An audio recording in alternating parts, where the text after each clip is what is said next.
আর অভিন্ন দেওয়ানি বিধি চালু হলে নাগরিকের ব্যক্তি স্বাধীনতা খর্ব হবে। মালবাজারের সভা থেকেই শঙ্কা প্রকাশ মমতার। ইউনিফর্ম সিভিল কোড চালু হলে ব্যক্তিগত বিষয়েও হস্তক্ষেপ করবে বিজেপি, তোপ তৃণমূল নেত্রীর।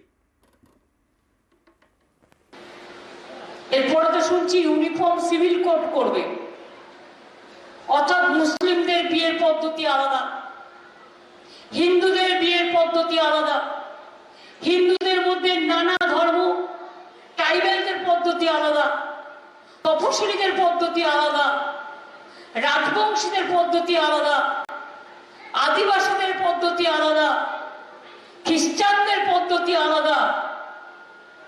তোমরা বিয়েটাও ঠিক করে দেবে, কি শাড়ি পরবে, কোন ধর্ম মতে পড়বে, কে কাকে বিয়ে করবে। এটা মহা আশ্চর্যজনক এক দেশ হয়ে গেছে। এই দেশকে শেষ করে দিচ্ছে বিজেপি।